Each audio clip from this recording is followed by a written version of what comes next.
Hello everyone! Ngayong araw naman po, yung aking i-share naman sa inyo ay tungkol sa pag-manage ng ating TikTok showcase. So, paano nga ba natin i-manage yung ating showcase dito sa TikTok? Okay.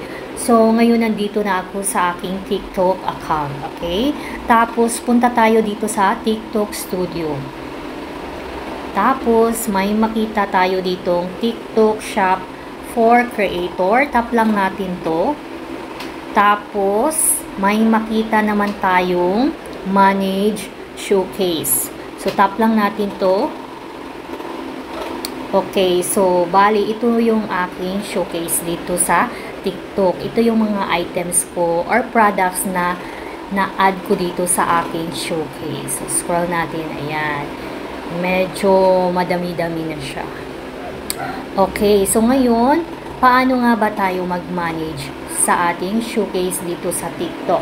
So, sa bandang itaas, meron tayo ditong makita na tatlong dot. So, tap lang natin yan. Tapos, may makita tayo ditong manage showcase. Tapos, may mga options.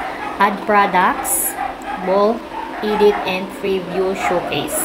Bali, sa add products naman po, pag itatap natin to, so, meron siyang apat na paraan sa pag-manage ng ating showcase. So, una is yung collab invites. Okay. So, collab invites meaning kapag nakatanggap po tayo ng mga collab invites from seller. So, ayan. So, ito yung aking collab invites dito. So, pwede natin siya directly ma-add doon sa ating showcase. Bali, tap lang natin tong add all. So, itap lang natin tong add all. So, ito lahat yung mga items. Tapos, balik tayo. Add products. Kapag basket naman, so, halimbawa yung mga items or products na nandoon sa basket mo.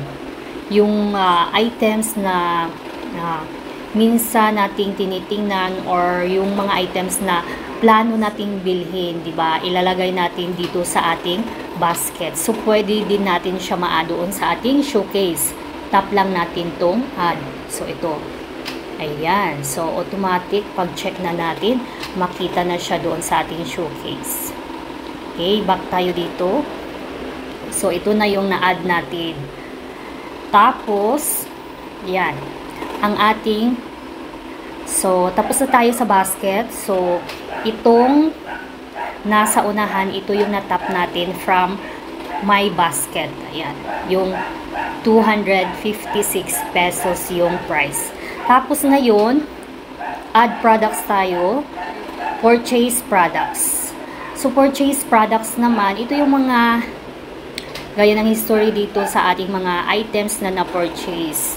So, dito natin siya makikita. So, pwede, kapag meron tayo ditong mga purchase products, so, pwede din natin ma-add directly sa ating showcase. Kaso, sa akin is wala. So, meaning, hindi pa talaga ako nakabili dito sa TikTok. Hindi pa ako naka-purchase ng products sa TikTok. So, ganun yun. Kaya, walang products na makikita. So, back ulit tayo dito. Yung ating add product URL. So, kapag add product URL naman, kumbaga, meron tayong link doon.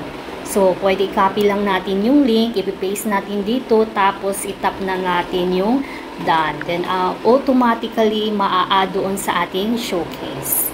So, sa ganung paraan tayo mag-manage ng ating showcase.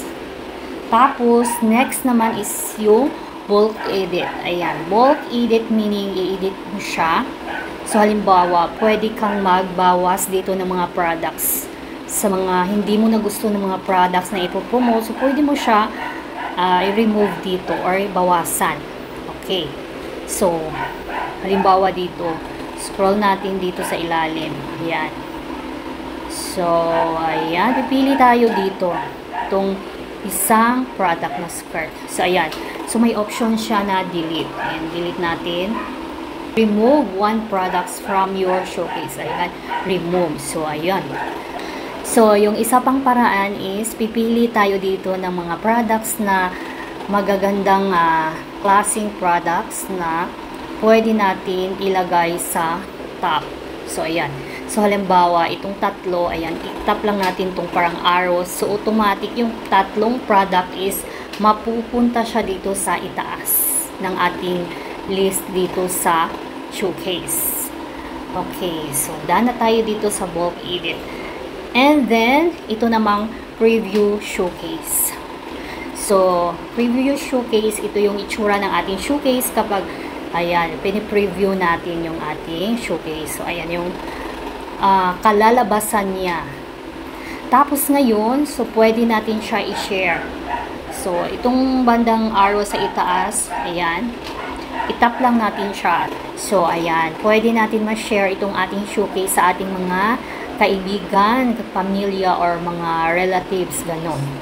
So, pwede natin siya makopy. So, pwede natin ma-send through messenger, or copy link lang tayo, tapos, ayun, pwede na natin ma-share sa maramihan. So, ayan, Facebook, Instagram, SMS, ayan, madaming paraan dito para ma-share natin yung ating showcase dito sa TikTok. Ayan. So, back tayo dito. So, ganun lang siya mag-manage ng ating TikTok showcase. Thank you for watching.